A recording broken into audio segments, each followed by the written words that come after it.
ఈరోజు ఈ యొక్క కార్యక్రమంలో పాల్గొన్నటువంటి పత్రికా మిత్రులకు, ఎలక్ట్రానిక్ మీడియా సోదరులందరికీ కూడా నమస్కారం తెలియజేస్తున్నాను. కాంగ్రెస్ పార్టీ బలోపేతంలో భాగంగా ఆంధ్రప్రదేశ్లో కాంగ్రెస్ పార్టీని తిరిగి పూర్వవైభవం తీసుకురావాలని చెప్పి షర్మిలారెడ్డి గారు, మా రాష్ట్ర అధ్యక్షురాలు, కంకణం కట్టుకుని మరీ తిరుగుతూ ఉన్నారు. మరి అందులో భాగంగా కదిరి నియోజకవర్గంలో కూడా కాంగ్రెస్ పార్టీని బలోపేతం చేయాలనేటువంటి ఉద్దేశంతో నిన్నటి దినం పట్టణ మరియు మండల అధ్యక్షులను శ్రీమతి షర్మిలారెడ్డి గారు నియమించడం జరిగింది. మరి ఈ సందర్భంగా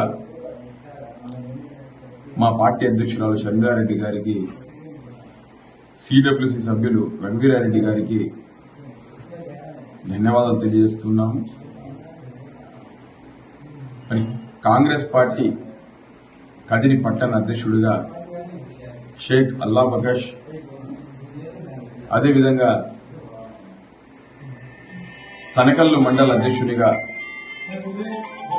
తోపు పారేసు గారిని, కదిరి రూరల్ అధ్యక్షుడిగా నాగేంద్ర గారిని,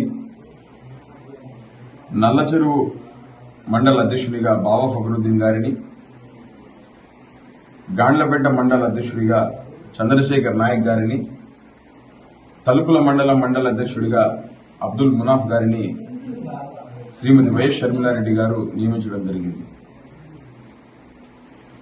కదిరి నియోజకవర్గంలో కాంగ్రెస్ పార్టీ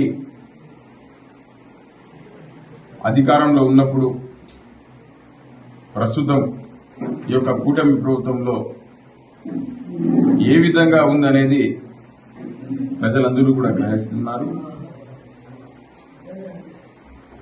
మా మండల అధ్యక్షులందరూ కూడా వారి యొక్క మండలాల్లో మరి పట్టణంలో గతంలో కాంగ్రెస్ పార్టీ ప్రజలకు చేసినటువంటి మేలు గురించి, అభివృద్ధి గురించి తెలియజేస్తూ, గతంలో వైఎస్ఆర్ కాంగ్రెస్ పార్టీ, ప్రస్తుతం ఉన్నటువంటి కూటమి ప్రభుత్వం ఏ విధంగా ప్రజల్ని నయవంచనకు గురి చేసి ఇబ్బంది పెడుతున్నారనేటువంటి విషయాన్ని ప్రజల్లోకి మీరందరూ కూడా తీసుకుపోతారని చెప్పి నమ్ముతున్నాను. కాంగ్రెస్ పార్టీ నాయకులు, కార్యకర్తలందరూ కూడా కదిరి నియోజకవర్గంలో గల ప్రజలతో మమేకమయ్యి కాంగ్రెస్ పార్టీ వస్తేనే ఈ దేశానికి, రాష్ట్రానికి మంచి జరుగుతుందనేటువంటి విషయాన్ని చేరవేయాలని చెప్పి కాంగ్రెస్ పార్టీ అభివృద్ధికి అందరూ కూడా శక్తివంచన లేకుండా కృషి చేసి మీ మీద ఎంతో నమ్మకంతో మీకు ఈ పదవులు ఇచ్చినటువంటి కాంగ్రెస్ పార్టీ అధ్యక్షురాలు వైఎస్ షర్మిలారెడ్డి గారి యొక్క నమ్మకాన్ని మీరందరూ కూడా నిలబెడతారని చెప్పి నేను నమ్ముతున్నాను. నమస్తే.